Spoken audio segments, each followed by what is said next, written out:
सौदागर की बेटी काजी ने रखसाना की अक्लमंदी के एतराफ़ के तौर पर उसे अपनी तरफ से पा निचसो इशरफियाँ उन्हाम में दें। उसकी जहानत की वजह से एक उलझा हुआ मुकदमा मंटो में हल हो गया था। उसी रोज पूरे शहर में उस अजीब व गरीब मुकदमे की तफसील फैल गई।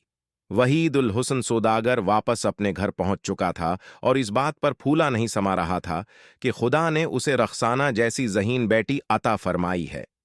वो आदमी बेहद परेशान नजर आ रहा था। काजी ने उसकी तरफ गौर से देखते हुए कहा, तुम्हें क्या परेशानी है? इस आदमी ने भराई हुई आवाज में कहा, जनाब मैं शहर का मशहूर सौदागर वहीद उल हुस्न हूं। काजी ने चौंक कर उसे देखा। इसके कपड़े बेहद मामूली थे और उनमें जगह जगह पिवंद भी लगे हुए थे। काजी के होंठों पर मुस्कुराहट फैल गई। वो अपने तख्त पर संभल कर बैठते हुए बोला, अब मैं तुम्हें पागल कहूं या दीवाना? हालांकि मैंने उस रईस सौदागर वहीद उल हुस्न को आज तक नहीं देखा, मगर उसकी इमारत के कस्से जरूर सुन रखे हैं। ऐसे कपड़े तो उसके गुलाम तक भी हाथ लगाना पसंद नहीं करते जो तुमने पहने हुए हैं। फिर काजी ने वहां पर मौजूद लोगों से सवाल किया, क्यों भाई, क्या तुम में से कोई शख्स इस बात की गवाही दे सकता है कि ये शख्स वहीद उल हसन है? एक आदमी उठकर बोला, काजी साहब, इसकी शक्ल तो वहीद उल हसन से बेहद मिलती जलती है, मगर हलिया उस जैसा नहीं है। मैं वहीद हूं, अल हसन को बहुत करीब से जानता हूं। इस खस्ता हाल शख्स ने एक ठंडी आह भरकर कहा, काजी साहब, मेरे साथ बहुत बड़ा धोखा हुआ है। मैं आपके पास इंसाफ मांगने के लिए हाजिर हुआ हूं, मगर यूं मालूम होता है कि जैसे आपको मेरी बातों पर यकीन नहीं आ रहा है।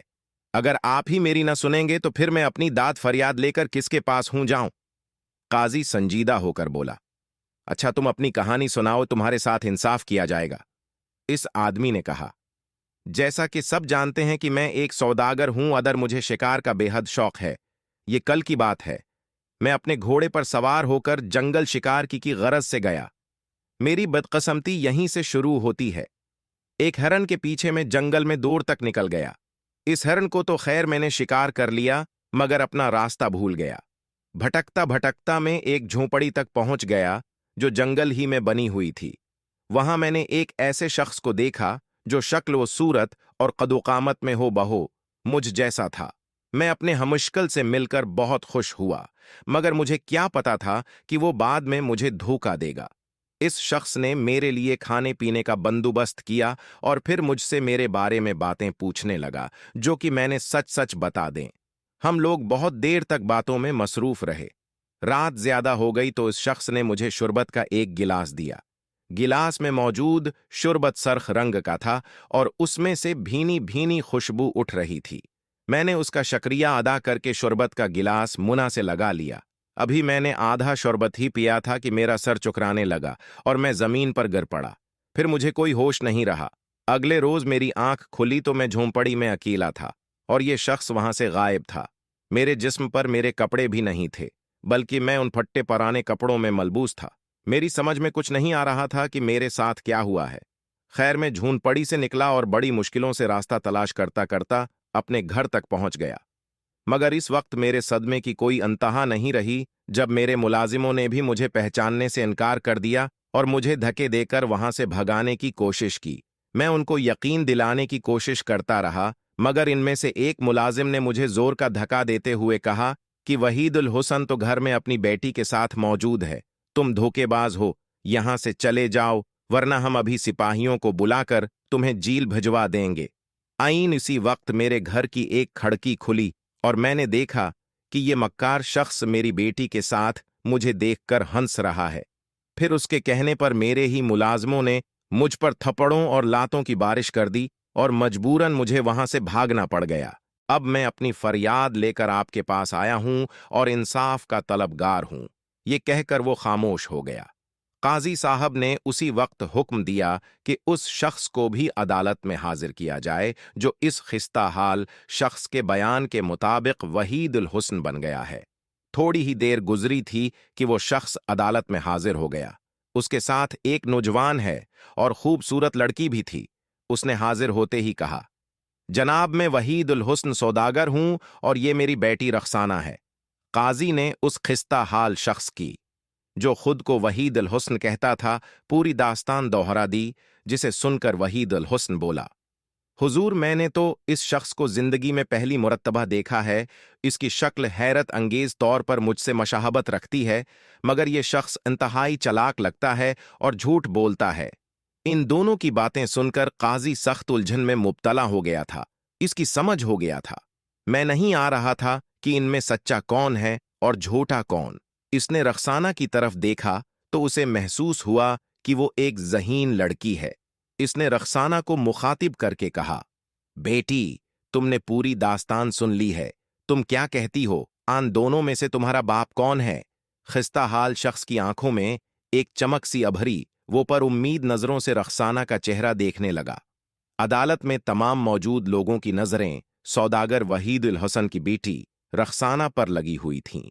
काजी का सवाल सुनकर रखसाना कुछ देर है तक चुप रही, फिर उसने काजी से कहा, जनाब काजी साहब, ये फट्टे पराने कपड़ों में मलबूस शख्स मेरा बाप नहीं है, मेरे अब्बा जान तो ये हैं। ये कहकर रखसाना ने बेश कीमत कपड़े पहने हुए शख्स की गर्दन में बानहें डाल दें, जो रखसाना की बात सुनकर मुस्कुराने लगा था। रखसाना के फैसले को सुनकर खिस्ता हाल शख्स की आंखों में आंसू भर गए। काजी ने कहा, लड़की, क्या तुम इस सिलसिले में कोई सबूत मुहैया कर सकती हो कि ये ही तुम्हारे अब्बा जान हैं? जी हां, मेरा सबूत ऐसा होगा कि उससे दूध का दूध और पानी का पानी अलग हो जाएगा। आज से तकरीबन 5 बरस पहले की बात है।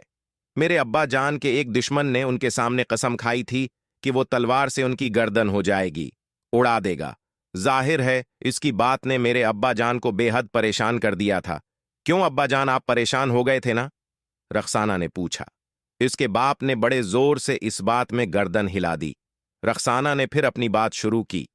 अपने दुश्मन की बात से अब्बा जान बहुत परेशान रहने लगे।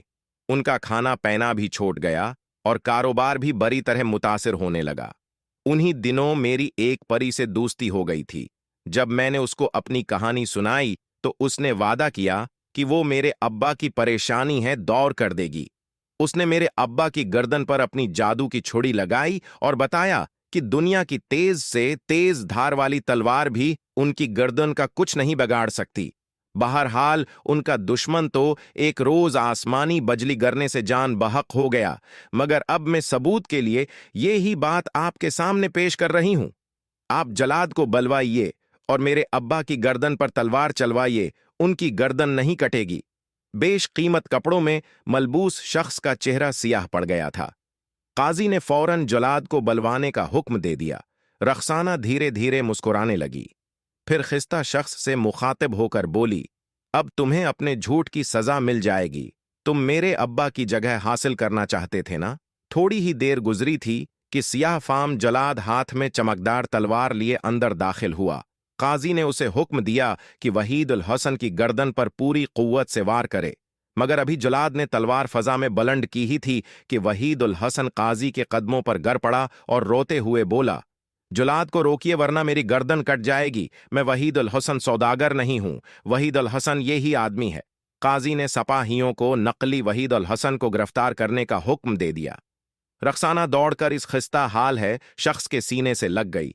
फिर उसने काजी को बताया कि वो भी ये फैसला नहीं कर पा रही थी कि उसका बाप कौन सा है, इसलिए उसने एक कहानी घड़ ली थी।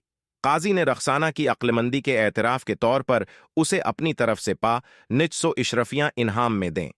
इसकी जहानत की वजह से एक इल्झा हुआ मुकदमा मिनटों में हल हो गया था। इसी रोज पूरे शहर में इस अजीब और गरीब मुकदमे की तफसील फैल गई। वहीद उल हसन सौदागर वापस अपने घर पहुंच चुका था और इस बात पर फूला नहीं समा रहा था कि खुदा ने उसे रखसाना जैसी ज़हीन बेटी अता फरमाई है। खत्म शद।